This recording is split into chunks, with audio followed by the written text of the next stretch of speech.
And welcome on in to the latest edition of the Blue Horseshoe podcast. Ryan Hickey and George Bremer here with you on this Friday afternoon. George, it was a big day. Big day at the NFL Scouting Combine, but a big day for the Colts' future. As we've talked a lot, a ton, ad nauseum, if you will, already about all four quarterbacks. Which quarterback fits the Colts? Which one does Chris Ballard like? Who does Shane Steichen like? And we've talked a lot about them. But at least on Friday, we got a chance for the first time in an NFL setting to hear from the quarterbacks themselves, hear what they had to say, as all four had their media availabilities earlier Friday morning. You, George, were there for all four of them, so we'll get your thoughts on each one here in a second. But I would say it's important to note because with the scouting combine overall, we talked about this on Tuesday's pod. And if you missed it, make sure you go check out either YouTube Blue Horseshoe Pod or type us in the Blue Horseshoe Podcast, wherever you do get your podcasts. In previewing the scouting combine, we talked about the most important thing that's going to happen when it comes to the Colts making their decision and starting to sort and order which quarterbacks they like more than others. The biggest separator is going to be in the meetings, in the interview room, that 15 minutes or so that each team gets with each prospect. And obviously, we're not going to see that. We're not going to hear about it. But throwing the 40 time, the bench press, that really won't have any sort of impact on who the Colts like and who they dislike. And one of the areas that Chris Ballard kind of made that point stronger on when he was talking to the media Wednesday was he said the biggest thing he's really going to look for this week from the quarterbacks is how they handle the media. And you were there, George. We'll talk about in a second. The media scrum for all four quarterbacks was massive. There was maybe 100 people there, all trying to yell and get questions. It's overwhelming at times. So Chris said one of the biggest things I'm looking for is how they handle that moment. So overall, George, all four quarterbacks, you especially being in the mix, in the scrum there in person, how do you think the quarterbacks handled kind of that immense pressure where there's so many people trying to ask them all sorts of questions here? How do you think they handled it so far? Yeah, they all came off really well. I think all four of them did a really good job. They all seemed pretty calm up there. They all had really clear, concise answers. Most of them were pretty engaging, entertaining at times. Anthony Richardson in particular seems a little goofy, really had a good sense of humor to him. I think that came across well. But I think all of them, none of them seemed like they were backing away from the spotlight. And Bryce Young's the quietest of that bunch, but I think that was to be expected. He's what you think an Alabama quarterback's going to be up there was pretty much him. A little bit of a politician at times. Some of his stuff maybe sounded a little rehearsed, which it probably was. I'm sure that they've gone through this, but it was polite. All of it was not off-putting in any way. And I think all four of them did a really good job up there of kind of showing you that their personalities are the type of personalities that a team can rally around. Absolutely. It's funny with Bryce on the politician, especially, right? Some of them did definitely sound like whether it's Nick Saban, whether it's his agent, hey, you're going to get this question. This is how you're going to answer it. It's very diplomatic. Like I said, didn't step on anyone's toes. For sure. I believe, honestly, I forget because everything kind of blends together, especially since, we've been doing a ton of pods this week. So I forget if it was on the podcast or off when we were just kind of talking after the podcast yesterday.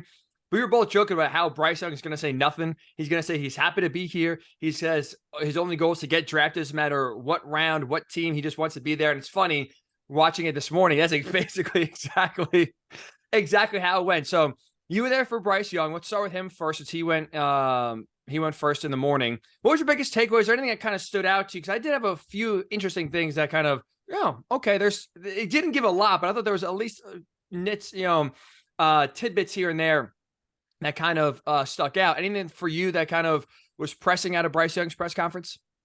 I don't know about pressing, but I thought that he really did a good job of kind of detailing the way that he processes things, the way his mind works, how quick thinking he is, those kind of things. It wasn't very hard to listen to some of that and sort of match that up with Shane Steichen and the things that he was saying, earlier this week in that same room, just in terms of having that growth mindset, being able to try new things and look at football in different ways. I think Bryce was sort of, touching on some of those topics and sort of leaning towards that.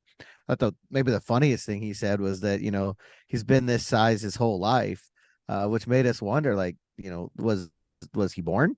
Was he created in the lab? Like that was an interesting comment from him. But no, I think with him, you knew the size questions were coming. I mean, that was obvious. Each of these guys, you knew they were going to get one thing in particular. And with him, it was going to be the size. And I think he handled that extremely well. He was just saying, look, I've played that's been the knock on me at every level. I've, been able to go through it. I've been able to deal with it. I've been able to succeed at every level. He said that, he has been working on gaining weight, obviously, since the season ended, like we said he probably would. And that he thinks he's up around 200, and he feels like he's comfortable there, that he can play, at that weight. And that seems to be the magic number. I mean, I don't know that there is one per se, but when you talk to the NFL people, that seems to be the biggest issue in here. The 6 foot thing is there, but there's been enough guys under 6 feet succeed even recently, or at least come to some level of success. Even guys like Baker Mayfield and Kyler Murray have had enough moments to where you're no longer worried about the 6 foot threshold. But that 200-pound threshold, I think, is really a big one. And it'll be interesting to see how that goes, Saturday morning, like we said before, the most anticipated weigh-in maybe in combine history. That is for sure. And I'm glad you brought up the weight too, because obviously that's the big pressing question. That's the thing everyone, when they weigh in on Saturday morning, is going to be looking at. But I thought he made two interesting points. Number one, like you said, you brought up, he said around 200, and that's where he's comfortable with. I think that's also important. We talked about the weight, right? And whether it's going to be 190, 200, 210, like if he just explodes, puts on a ton of muscle, 215. But I think the important part about the weight is if he does gain gain some weight, and let's say he's around 200, if he's comfortable, though, at that weight, it feels like I could still do everything I was able to do at Alabama. That's also important. Like just gaining weight, even if it's muscle, but if it restricts his throwing motion or makes him a little more stiff, like that's also not good. Like you could talk about, it's not good to have a quarterback at 200 pounds, but it's also not good to have a quarterback at 215 pounds who's not used to playing at that weight, who's not used to maybe having all that extra muscle on him. And maybe that makes some of the throws that he was able to make at a lighter weight at Alabama now more difficult or more inaccurate, or he just can't make anymore. Like, I do think that's one of the things we haven't really talked about a lot, George, but it's like, right, the weight itself is important. We also want to be at a weight where you're comfortable in playing as well, and you're comfortable in your own body, not just like Arnold Schwarzenegger walking around here as jacked as you could be, but you're stiff. You can't have the same movements that you did before, and you lose a little bit of fluidity to your game. So I think that's also an important kind of, I don't know if caveat is the right word there to kind of talk about it when talking about his weight, but it's like you mentioned, like 200 pounds and he feels comfortable in his body. That to me is important. Like if you are comfortable at your weight, that to me is more important than even the number that you weigh in at. So I did like that answer for Bryce Young, but also too, you said it before, and he's right. He's like, it's not like all of a sudden he was thrown into this body after Alabama. Now he has to get used to being shorter and being lighter than he was. Like he has been this size for quite a while, it sounds like. He knows how to play at this size. Yes, the offensive linemen and the defensive linemen are a little bit bigger, faster, and taller in the NFL compared to college. I get that. But if he's comfortable and is able to make do, and again, he was in the state in the pocket. If you watch any Alabama tape, he stayed in the pocket a ton. He wasn't someone that had to flush out.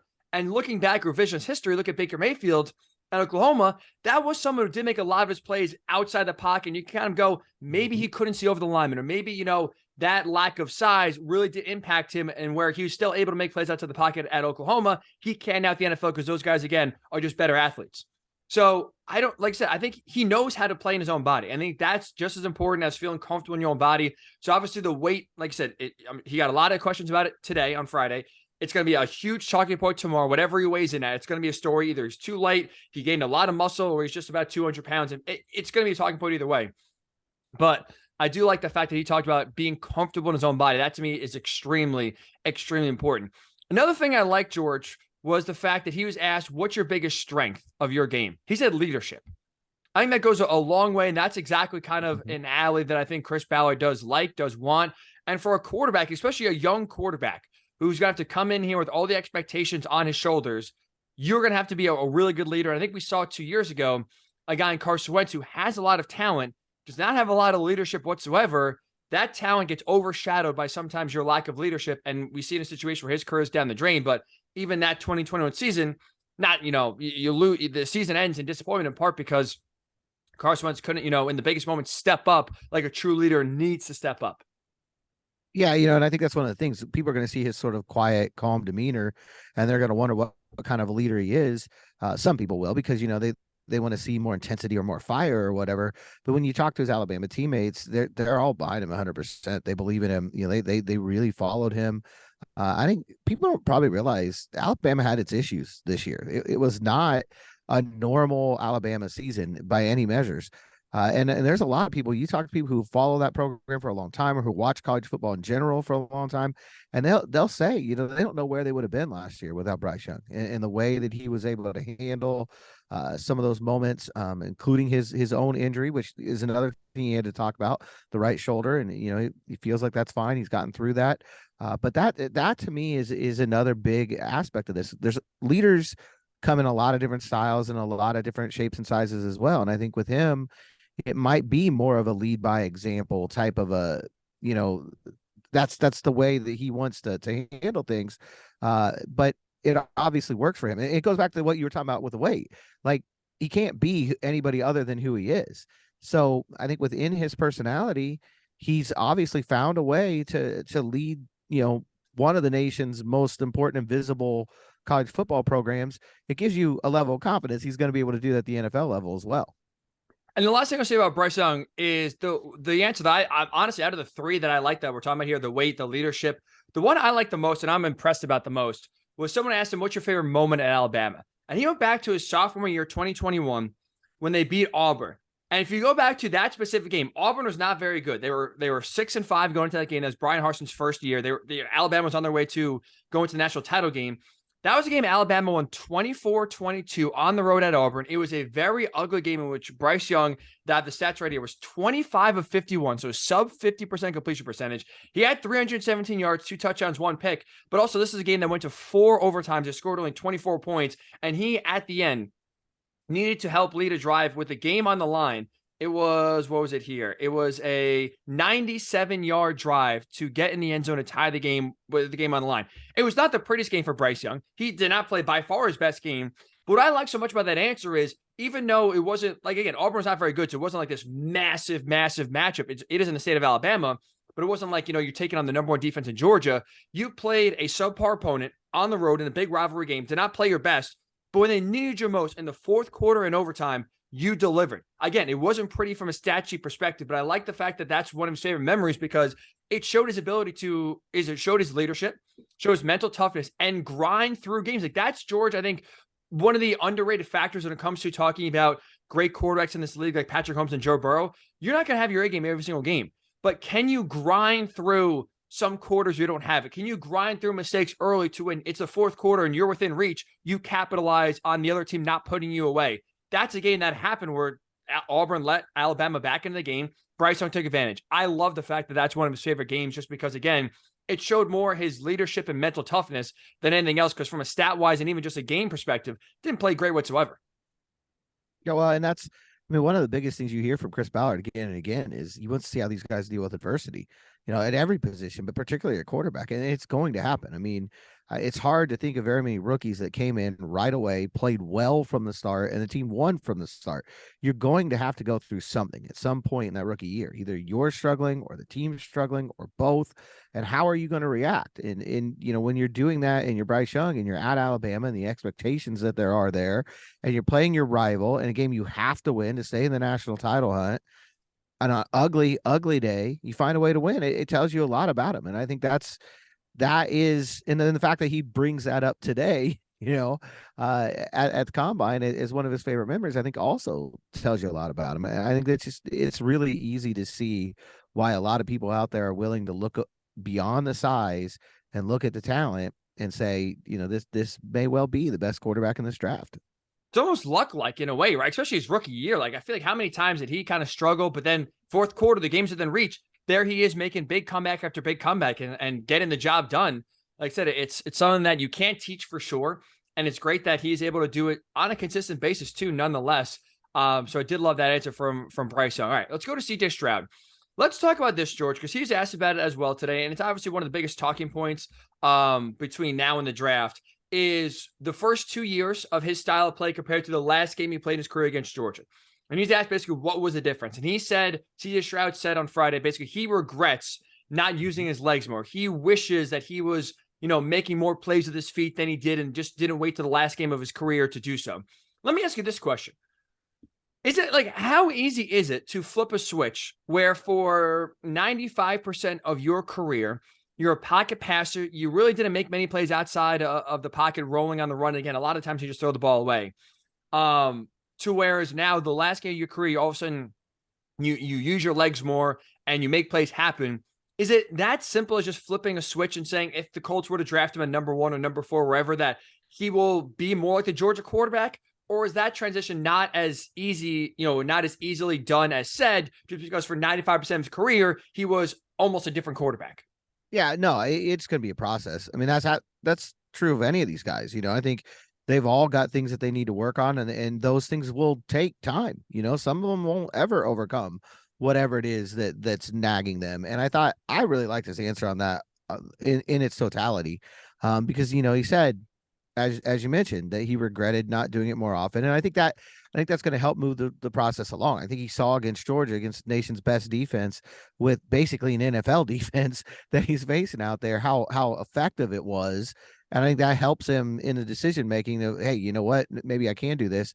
But he also said, there were some reasons behind it. First of all, if you go back and look through his tape, he said you're going to find other areas, not for an entire game, but where he did do it on a tough third down, or he did do it on a tough fourth down, and I think that's part of this game too. But the biggest thing I thought he said that really made a lot of sense, he said, look, I had talent everywhere. People talk about that all the time. I mean, obviously he was throwing to NFL receivers. He had probably a better crew at Ohio State than he will on most teams that would draft him next year.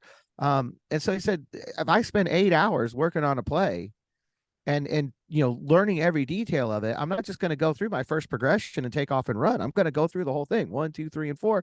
I understand that, it makes sense. And I think that's one of the balances that you have to have at the NFL level. When is the right time to do it? Andrew Luck was probably in year 7 or 8 before he really started to get that balance correct, right at the end. Really, his 1 year with Frank Reich was probably his best year in terms of understanding when to run and when to kind of save himself. Luck was kind of the other way, where he would run and put himself in danger and put his body in harm's way at times where maybe he didn't need to. And I think with Stroud, you're going to try to go the other way with him and get him to run a little more often in some situations. But I think it's something that it's one of the toughest balances for quarterbacks as we look at this game evolving and we want to use them more and more in the running game. When is that right time to go? When do you give up on a play? I think that's something that if he were here, Shane Steichen, Cam Turner are going to have to work with him, Jim Bob Cooter, on, learning that balance. And it won't be, you're right, it won't be an overnight thing. It'll be a year 3 or year 4 thing.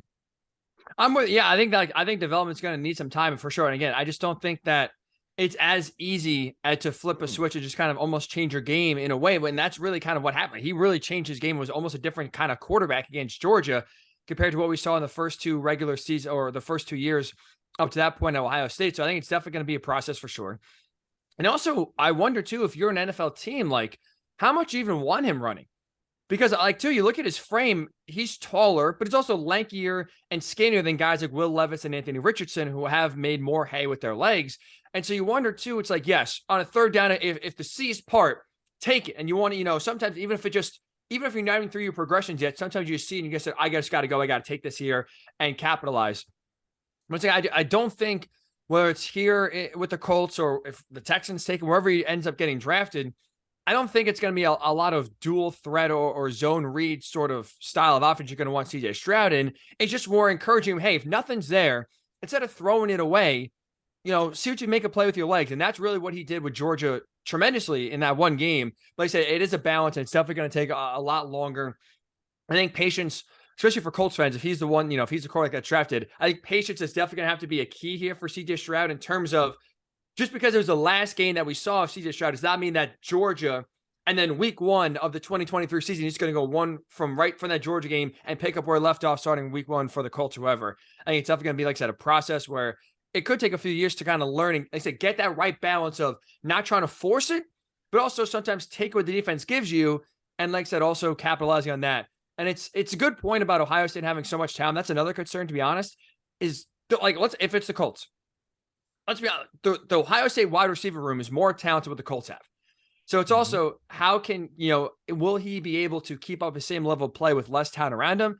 And will he be able to elevate those wide receivers, those tight ends, those running backs around him that aren't going to be the best that, in the country or the best overall skill positions combined, like Ohio State had this past year? Yeah, that's a big question. And he addressed that a little bit too. He talked about he feels like his biggest strength is ball placement. And he said Yeah. he can throw guys open.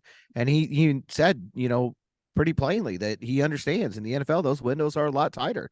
You're not going to have wide open receivers. You're going to have to do that at times. He feels comfortable doing that. Now, it's one thing to say that at the podium. It's another thing to go out there on Sunday and do it when there's 300-pound guys, bearing down on you and trying to end your life. But I think that to me, a couple of the most impressive things from him today, one, just the overall fire and intensity. I mean, he seemed like a guy who was ready to put on a helmet, play right there.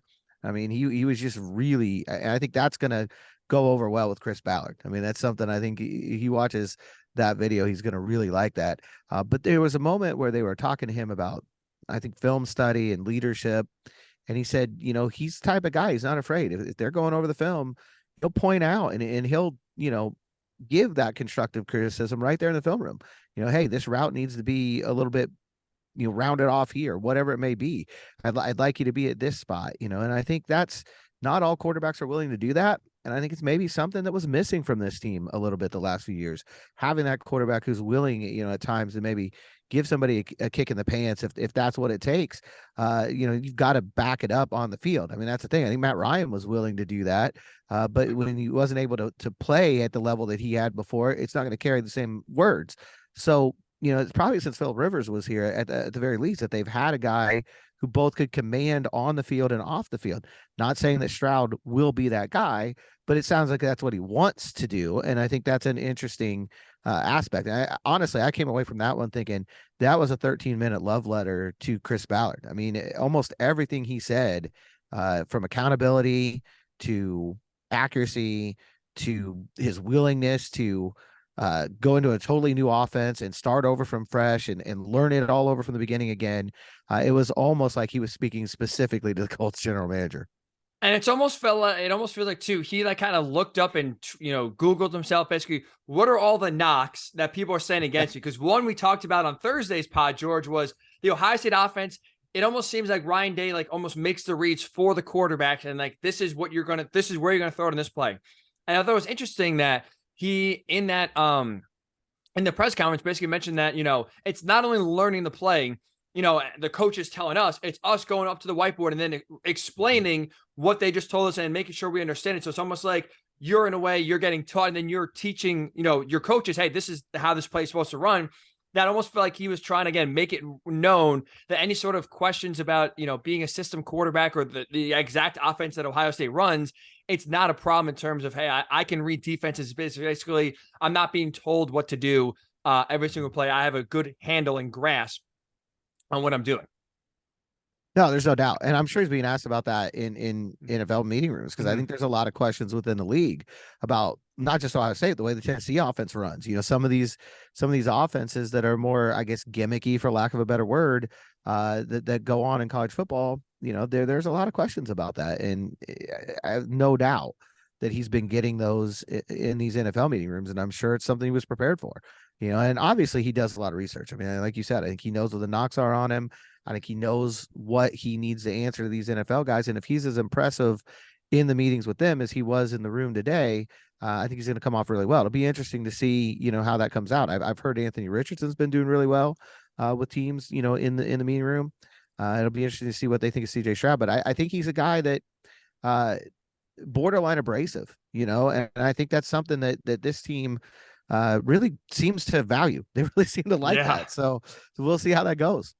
Absolutely. Like I said, it felt like the biggest overall theme I felt like from CJ Stroud's was the fact that he was very self-aware, which I think is very important for any aspect of life. If you are aware of what you do well, but also what you don't do well, that's one of the ways you are able to correct it. Now, like you said, it's one thing to say it. It's one thing to talk a good talk and kind of, check all the boxes that Chris Ballard is looking for and other teams are looking for and basically say what you want them to hear you say. Knowing, once the draft comes and once you're in practice and training camp and games, to actually then practice what you preach and actually put it on the field and translate it. So that's definitely said. But so far, CJ Stroud, like I said, came off really well as well in the 13, 14 minutes that he spoke. How about Anthony Richardson? You said before, and the most lively and most personable of the 5 quarterbacks that you were there to witness earlier on Friday.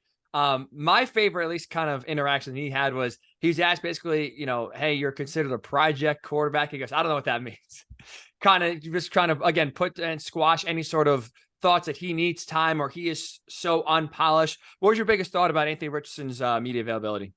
Yeah, he's ready to be a star. I mean, in that, by that, I mean, he's got that personality. He's got that sort of the way he carries himself. First of all, he looks like he was like sculpted out of granite or something, especially coming after those. CJ's a pretty big guy, and Bryce obviously isn't. But on top of that, Anthony Richardson, he just looked almost like a pro wrestler. Like he's just ready to brawl with somebody out there. He's huge. And I think that that's something you notice right away. And then when you hear him say, Cam Newton, Lamar Jackson are the guys that he kind of watched and followed, well, that makes sense. I think when Stroud said Mike Vick, that was kind of surprising because you don't see a lot of that in his game. Right. But then he went back and said, hey, I think Vick was underrated from the pocket. And you go back to that game in Lambeau in the playoffs. He did it. It definitely had his moments. In his later career in Philadelphia, he really was much more of a pocket passer. So, but that one surprised me. When you hear Anthony Richardson say Cam Newton and Lamar Jackson, that's not surprising. I think that's why you're drafting him. That's the guy you're hoping that you're going to get. And I think that, he too understands some of those limitations. He said, his completion percentage wasn't great. But there's, I thought the most interesting thing there was he said, he feels like when he takes some steam off the ball, when he's not throwing as hard, he's a little bit less accurate. And so I don't know what you do with that as an NFL evaluator. I thought that was interesting.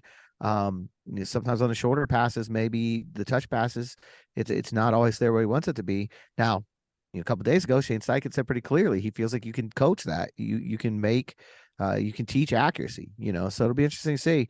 He's been working on his footwork. I think that's probably pretty obvious. You got a lot of questions about that.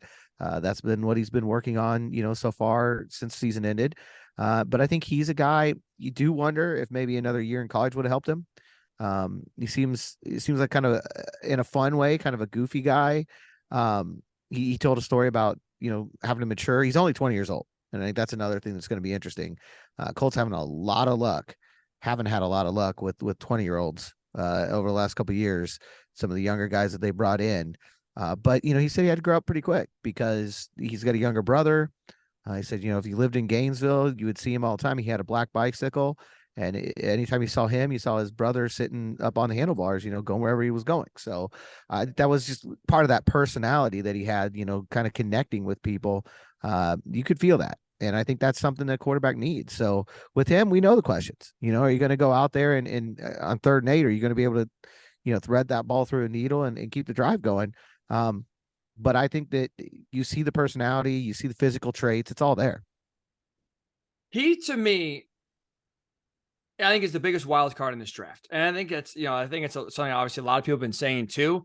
We'll get to Will Levis here in a second, but that definitely is someone, like you said, where the physical traits are clearly, there's no doubt about his arm strength, his athletic ability, his size, his build. But like I said, you hear things about, his maturity. And so far, it sounds like even though his young age is, again, only 20 years old, does have a good head on the shoulders, is, again, aware of kind of the faults and defaults of his game. But also, too, it's just like, I guess the guy I look at the most for him is Josh Allen as a comp. And it's just like Josh Allen had a lot of questions. It was kind of a similar wild card as well, coming out of Wyoming, a lot of accuracy questions. And again, he's right now, I think the poster child for if you were the Colts and you were taking Anthony Richardson, you were looking directly at Josh Allen's development through 3 years in Buffalo, the first 3 years there, and what he was able to do in order to kind of become the polished quarterback that now he is after 5 years. That has to be this exact plan. And if you're Shane Steichen, like I said, so far, everything sounds like in his history of working with quarterbacks has shown you he has done a good job at getting the most out of each quarterback prospect. So if you are the Colts, like I said, there's no question about the size and the tools being there. But then that, I feel like I will say that the Anthony Richardson pick, I think, is almost more of a leap of faith in Shane Steichen than even Anthony Richardson himself, because you are telling everyone Shane Steichen is the guy to kind of take this, piece of marble that right now is just a huge block, and he could chisel it into the next, David, right? Is that I'm not cultured, I'll be honest. Is that the statue of David, right? The famous one? Yeah. So like you could take this block of marble, thank you, George, help me out, and chisel it into the next David statue. Like that is really, that I think is the biggest thing that the Colts are telling you if they go Anthony Richardson. It's not even almost, a leap of faith in Richardson himself. I'd say it's even more a belief in Steichen than anything else.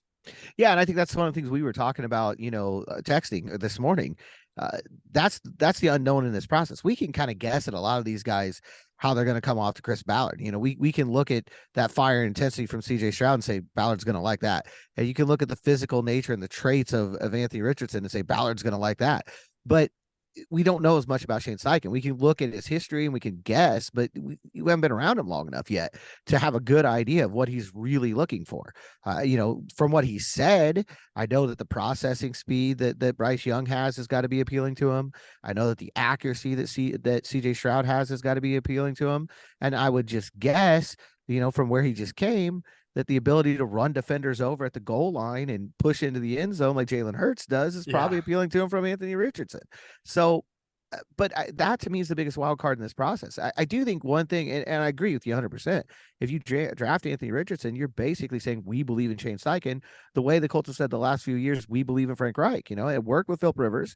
It worked for about half a season with Carson Wentz, and it imploded horribly last year with Matt Ryan. So, see how that turns out.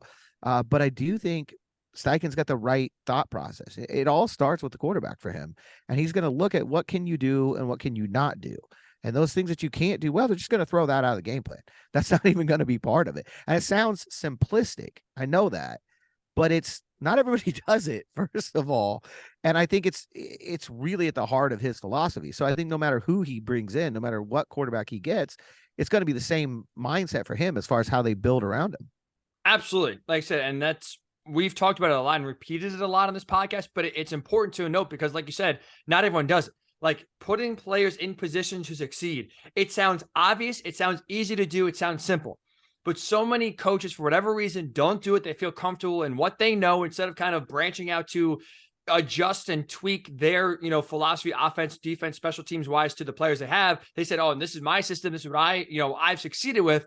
You're going to have to change to me. And as we've seen, that fails a whole hell of a lot more than it works out for sure. And that's the marker, I think, now of a good coach is adjusting to the personnel you have. Like you said, with Richardson coming in with raw talent, how you mold that talent, like I said, is going to be a real confidence swing in Shane Steichen to get the most out of him compared to a polished guy like Bryce Young or CJ Stroud, who, a lot sharper, obviously, and it's just, their development and their going from college to NFL is going to be a lot smoother and a lot cleaner than for someone like Anthony Richardson, and also for someone like Will Levis, who was the other quarterback to speak earlier on Friday morning, George. He probably had the headline of the day. We talked about Bryce Young and CJ Stroud kind of almost being politicians in a way and saying a lot of the answers that we expected. Richardson had a little bit more personality to him, but Will Levis asked basically, hey, Will, why are you throwing at the combine this week? He goes, I got a cannon. I want to show it off. That was probably the best answer of any of the quarterbacks all day. And you know what? I understand that because I don't. And if I did, I would be right there with him. I mean, I get that 100%. More power to you, Will, on that one. Absolutely. No, I think he was some of my takeaways from him. Leadership's a big part of his game. I mean, you talk to people in Kentucky, and I think I talked about this, I think I talked about this on Tuesday's show, that he's almost a folk hero down there. They absolutely adore him. They hang on his every word, and that's not easy to do when you transfer in. I think that's part of this too. He's been through that process already. He had to go from Penn State to Kentucky, went over a whole new locker room, learn a whole new scheme, learn new coaching staff, learn new teammates. You would think that's going to prepare him a little bit for what he's going to face next year in the NFL with similar circumstances. And I thought one of the things that he said in that regard that really stood out was you got to kind of know, you come in, you lead by example first. You don't talk. You do things the right way, and you let people know that you're going to do things the right way. And then as you earn their trust and when you become the starter, then you start leading vocally. And I thought that was a really, mature take on that.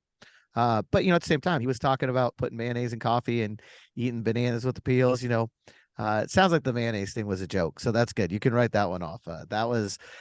He was out with his girlfriend and the only thing on the table was mayonnaise. And so that was just a joke. But yeah, I still don't know that I would do that. The decision making is Coffee questionable shops in there. Indy everywhere are exhaling. Oh, thank goodness we don't have to, Yeah, start stocking mayo now if don't you have to coach Stroud Will stock up. Levis.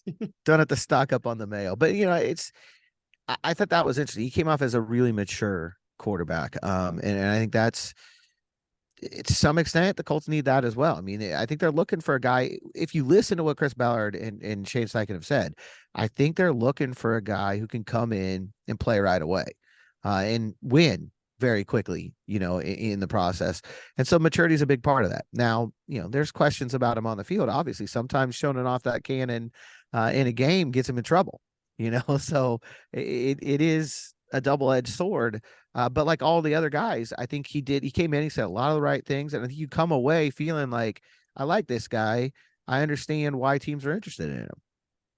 That's the thing, I guess, when you hear him talk about the cannon of an arm, and basically, again, he and Anthony Richardson, we talked about it in the lead up to the Saturday Combine, are really going to try to make their push this, starting Saturday in the drills and really wow scouts with just their pro day and throwing in t-shirts and underwear, basically the next few days to really show off their physical prowess. In part because I think, like I said, the tape when you watch them at Kentucky and Florida, respectively, if we group these last two quarterbacks together, it leaves a lot to be desired, a lot more questions than answers. So of course they want to, put themselves on the right foot, and the best way to do that is by showing off what you got. And for Will Levis, it's like, yeah, you have a rocket up for an arm, but if you aren't accurate and you aren't making the best decisions, it almost doesn't matter. Like, that's the thing. Chris Ballard said the other day, I think he's right. I think it was him or Shane Steichen, one of the two, I forget. But someone in the Colts brass during their media availability on Wednesday basically said, almost kind of poo-pooed arm strength as something that's super important. I agree with that. Because look, obviously you don't have a noodle arm, right? That's obvious. You have to be able to push the ball down the field. It can't be like Drew Brees at the end of his career, or Peyton Manning when he's with the Broncos that final year when he's, can't even get the ball 10 yards, to the first down marker. So you need to have obviously functional arm strength, but having a big arm, if you can't control it, is truly useless. So it's like, sure, Bryce Young had the weakest arm, I think, out of the four guys, and Richardson or Levis probably the strongest. But like, if they can't control it, if they aren't even making the right decisions, it's no good. It doesn't Yep. really mean much. So like, that's where like you kind of look at, okay, Will Levis is, I'm sure we're going to be seeing on social media and seeing a lot of people talking on Saturday afternoon and Sunday of, oh, wow, Will Levis, lit up the combine. And Anthony Richardson, you see his arm strength, see where he threw some of those 60-yard deep balls. Well, also wowed people with their arm strength, Zach Wilson a few years ago. I still in my head picture the pro day and the clips on Twitter going viral of him throwing the ball 60 yards down the field. Sure, that's great. Congratulations. Malik Willis did the same thing. But guess what? They can't play, in the case of Malik Willis, can't even get on the field, and is having a guy in Josh Dobbs signed off the street 2 weeks before the basically a playoff game in Jacksonville starts because they can't trust you. Zach Wilson is benched for a journeyman, and Mike White, and now the Jets 2 years are basically out on Zach Wilson. So it's like having a big arm is important, sure, but if you don't know how to use it, basically, it's useless. Absolutely. And it was both Steichen and Ballard that brought it up. And Ballard even went further and said basically that, the drills here don't mean a lot to him for those very reasons. I'm sure you're going to look at it. And if a guy like Levis, who you think has a big arm, it doesn't show up, you're going to be worried. I'm sure it will. I'm not saying that. Especially after he says what he said today. Especially you after can't brag about a that. strong arm and then all of a sudden having, can't be throwing the ball more than 40 yards on the field. But it's not going to be a big part of the Colts evaluation process. I think that's pretty clear from what both of them said. Obviously you'd rather have a stronger arm than a weaker arm, but there's so much more that goes into it. Both of them really played up accuracy a lot. I think that's something they've been talking about in this process. That's really important. And they both talked a lot about playmaking and decision making, so it'll be interesting to see how those are hard things to measure at times. Because like a guy like CJ Stroud said, well, there's a lot of playmaking out there, but how much of it's him, how much it's Marvin Harrison, or you saw how good Chris Olave and Garrett Wilson are, the guys he had the year before. They're both 1,000-yard receivers now as rookies in the NFL. So it gives you an idea of just how deep and how good that receiving core is. His best receiver coming into the year, Jackson Smith-Njigba, gets hurt, is out almost the whole year. Marvin Harrison comes out and looks like the best receiver in the country. Yeah. That's how good that group is. So, it's hard. It's hard to separate that and say, okay, well, what happens if he's not throwing to 4 NFL starters? If it's Pro Bowl kind of guys, it'll be interesting to see, how that plays out. And that goes for all of them. You know, whether it's Stroud in the town around him, whether it's Levis and some of the turnovers he had, or whether it's Richardson and the completion percentage, you've got to dig deep into that, find out what the reasons are behind it. How much is them? How much is the situation around them? One other guy that I talked to today that I don't think's on the radar at 4, I know is not on the radar at 4, but you never know how these drafts are going to play out. You know, you never know what's going to happen. Hendon Hooker, if he comes in, you know, I like him. I talked about him earlier as plan B, you know, as a trade down guy or as a second round guy. He came off really well today as well. Very polished. He's the oldest of these quarterbacks, 25 years old. But I thought it's interesting. He said he's going to be ready by training camp. And in his mind, where he's at with his knee, he's going to be ready by training camp. Can you start week 1 with him? I think that's a stretch. You know, for a rookie, missing that entire spring is still going to be a really big deal. But, you know, he might be ready to go in the second half of the year. So if you've got a guy like Gardner Minshew who you can play for maybe the first half of the year, maybe he can finish it out for you. I don't know. I think that one's a long shot, a real long shot. But we've seen stranger things happen on draft day. The one thing I'll say about Hendon Hooker is we kind of talked about this scenario a little bit on Tuesday's pod or Wednesday's pod when we were talking about the price of the Colts to trade up. Let's say, and we'll get to that action in a second, because there's an interesting report out there that will, you know, could impact the Colts when it comes to trading up to number 1. But let's just say the Colts don't trade up to number 1. And it's not the Texans either. It's a team behind the Colts. Let's say, for argument's sake, it's the Raiders or the Panthers at number 7, number 9. They jump the Colts. They are sitting there number 1. They take Bryce Young. Let's say the Texans then sit there number 2. They take C.J. Stroud. Well, now if you're the Colts and you liked C.J. Stroud and Bryce Young, both of them, you didn't envision anyone jumping up, or you didn't envision basically having those 2 quarterbacks off the board by the time you're drafting, and you don't like Anthony Richardson, or you don't like Will Levis. Well, number 1, don't take him if you don't like him. But then it also brings up the fact that if you don't get a quarterback there, you trade down, you take out on the best available player, and then when you're sitting there in round 2 at pick, I think it's 35 off the top of my head, do you take a Hendon Hooker in the second round? Do you take basically, okay, we don't like the other 2 quarterbacks in the first round, the other teams take them. We'll circle back in round 2 and get a guy, like I said, coming off the ACL injury that up to that point was lighting up college football, and kind of, you know, go into 2023 with, like I said, a veteran to start the year, have Hendon Hooker kind of progress his way through the offseason, but take a chance on a guy like that. If you don't like or if you don't love Will Levis or Anthony Richardson, assuming, like I said, if you get jumped by a team behind you and they take Bryce Young and C.J. Stroud and both of them go off the board 1 and 2. Yeah, you know, I don't think it's a terrible plan. You know, if things happen on draft day that don't fit well into your plan, and you've got to call an audible, I don't think it's a terrible way to do it. I thought he was a very interesting guy, very engaging guy as well. One of the things that was interesting there is, of course, he's talked to Peyton Manning. That's not surprising. You're quarterback of Tennessee. You know, he says he talks to him before and after every game. He considers him one of his mentors. But he also used Peyton to get to Eli. And I think that shows kind of a little bit of commitment and a little bit of intelligence as well, saying, hey, wait a minute, there's 2 guys in this family that I can lean on. He talks to T. Martin, who won a national title there. You know, I just think he's a guy who's very open to new information. And you saw him really improve throughout his college career. When he was at Virginia Tech, I don't know if very many people envisioned him having a year like he did this year at Tennessee, but he came in there, and it, in some ways, you know, I don't want to put this on him because it's way over where expectations are right now, but in some ways it's similar to Joe Burrow's college experience. You know, he played more at Virginia Tech. Obviously, Joe Burrow didn't play at Ohio State, but you go at Tennessee, that first year was decent, and then he just exploded in his senior year and looked fantastic. So, you know, if you're comfortable with 2 things with him, and I think that's a big thing, if you're comfortable, 1, with that knee holding up, and he's still going to have the mobility that he had before it, and 2, as I mentioned, he's 25. He's going to be 26, you know, by the year. First time he's probably a full year starter for you. Those are things you've got to be comfortable with. But like talk about all 4 of these guys that we talked about earlier, there's something like that with everybody. That's the way this draft is. So if you can find a way to be okay with all of that, and things will go your way in the first round, you know, maybe you take a Will Anderson or a Tyree Wilson and get add to that pass rush, and then come back in the second round and get who you feel like maybe your quarterback of the future. I would add to that, outside just the knee and the age in terms of concerns, the third thing I would say also too is the offense itself. Yes. Like, that offense is extremely gimmicky. That's not an offense that was ran at Tennessee with Josh Heupel that the Colts are going to recreate. That's for sure. Just where basically you have two wide receivers on each side, basically on the sideline with how far wide their splits were. It worked really well in college. That's not an offense that is really translatable a lot to the NFL. So you wonder too, Yep. okay, you probably adopt a spread offense, obviously with someone of an athletic build like Hendon Hooker, but can he, like I said, have success in an offense that's not exactly as gimmicky and as quarterback friendly, if you will, that compared to the one he ran at Tennessee. So that's just so there are definitely questions with Hendon Hooker for sure. Oh, Even if absolutely. you want to take a flyer on him in the second round, like I said, there's still questions and concerns. But I would say, like I said, it's an option if you get jumped.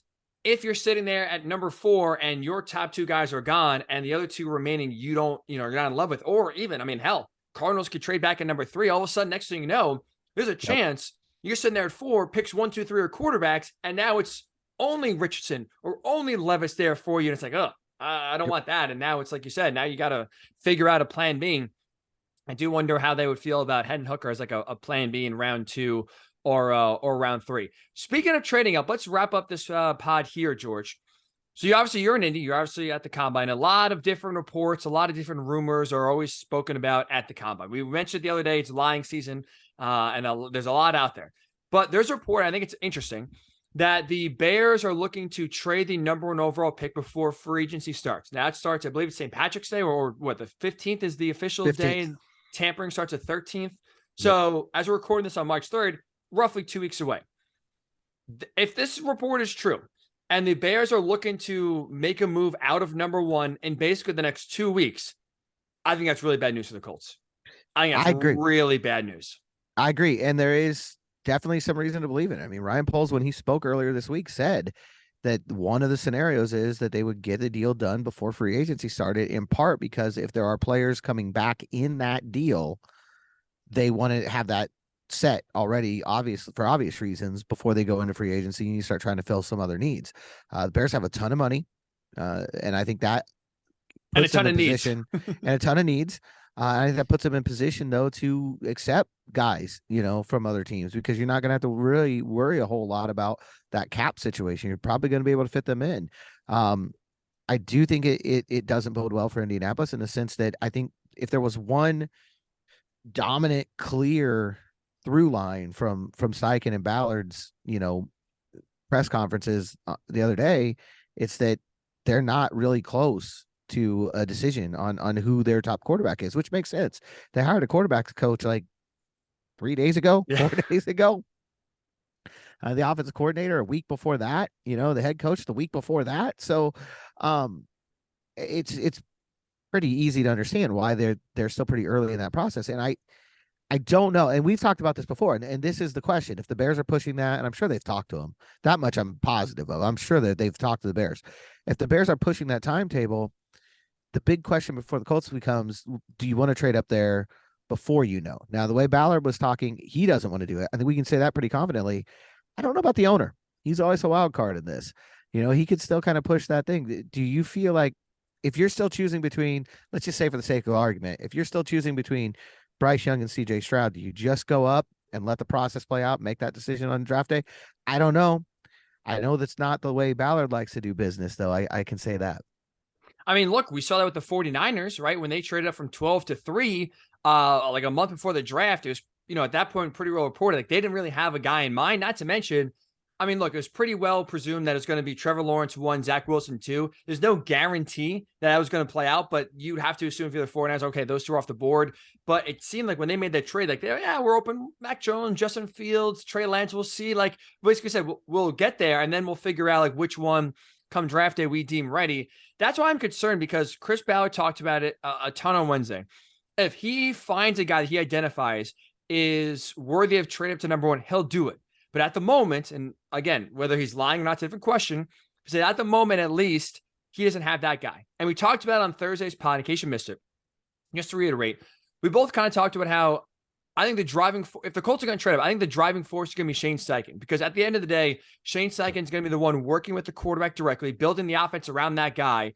And I think whenever he makes his decision, Stroud, Bryce Young, I think that's going to be, he's going to be the driving force. Say, hey, Chris, this is the guy I like. I think that's going to give us the most success. I think we're going to have, we can build our offense around this guy the best. And he is, without a doubt, the guy we need to have. that would be the motivating factor then for Chris Ballard to trade up to number one. But like you mentioned, the Colts right now are like, they're not in a rush to figure out their number one guy. They are, like I said, Shane Steichen just basically got here. So the guy is still trying to work through the process of identifying quarterbacks, watching film. Again, we still have the pro days to go to. You still have, workouts and meetings as well.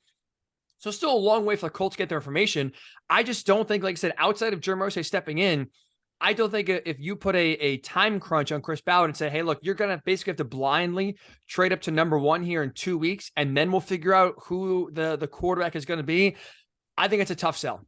Now, again, I would do it if I'm Chris Ballard. I'm not saying that that's the right philosophy that Chris Ballard has, but knowing how Chris Ballard has operated in the past and hearing what he said so far at the scouting combine this week, he's someone who will trade up if he feels it's worthy, but he's not going to do it just to do it or do so without a guy in mind.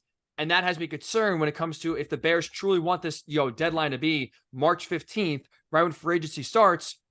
That is, again, that puts the Colts on the 8-ball big time, because I don't know if Chris Ballard at the end of the day will truly feel the need to go to number one without having a guy identified just yet. I agree 100%. And I would say an addendum to this, we talked about the other day, every time you hear one of these reports, because it is lying season, 100%. Every time you hear one of these reports, you got to think about who does it benefit. Well, definitely Chicago here. If you can create some desperation, create some urgency, maybe you can get someone to offer a little bit more than is on the table right now. Because again, we're sure there's been talks and even preliminary, offers, I'm sure, have been made. So that's part of this too. So you don't know. I guess we'll know next week. We'll see how this plays out. A deal either will be made or it won't, and it either will or won't include the Colts. But I think you have to take all that into account, and I'm with you in lockstep. If in fact the Bears are, setting an internal timetable and want this deal done by, I would assume, March 13th, when legal tampering period opens, that probably makes it unlikely that the Colts will be their partner. Hopefully this report is wrong, or said, hopefully this report is just trying to drum up desperation that at the end of the day, when free agency does start, it comes and goes and still no deal is made again. It's still super early. I find it even, look, I'd say with the Raiders, I think are desperate. I think the team like the Panthers, especially with Frank Reich, who when you just go 5 years with 5 different quarterbacks, I'm sure he's anxious as hell to get a guy. And David Tepper is very impatient when it comes to trying to, figure it out. So that's a team that I could see absolutely saying, you know what, screw it. Whatever you want, Bears, we'll go for it, and we'll get up to number one and get our guy. So I think those are probably two teams I identify that this report is maybe directed towards or would benefit. I think they are desperate enough, but he said at the end of the day, I really hope the Bears are patient about it. And I think part of getting the best return back is also getting the most teams involved. And I think putting a deadline this early in the process, I think does eliminate more teams than it does kind of rile up some desperation. So hopefully this report, again, for the Colts perspective, especially, is not true or does not come to fruition. Because if it does, like I said, bad news. And we could be sitting here, pick number 4, talking about getting maybe the third quarterback or potentially the fourth quarterback on the board, which, again, going back to what we talked about earlier this week, would be the ultimate failure, the ultimate disaster. If you are not controlling your own destiny here, and if you're Chris Ballard and this is going to be the last quarterback you select, you at least want it to be the guy you believe in the most, not the one that the league drafts for you. If it's, you already have 2 or 3 other teams above you taking quarterbacks and leaving you basically with the scraps. That's not the way to be operating for sure. So last thing I'm going to ask you here, George, really fast here. The workouts, the quarterback workouts are Saturday. Like I said, Will Levis is excited to show off his cannon. Anthony Richardson, same thing with his physical traits. CJ Stroud is going to throw. He said it's a ball placement. What was the word? He said it's a ball placement. Now I'm blanking. I apologize. He had a nice little phrase. He did. I can't remember it either. I know what you're talking about when he said it. Ball placement specialist. Yes. There it is. Ball placement specialist is what he called himself for his accuracy. And Bryce Young's not gonna throw.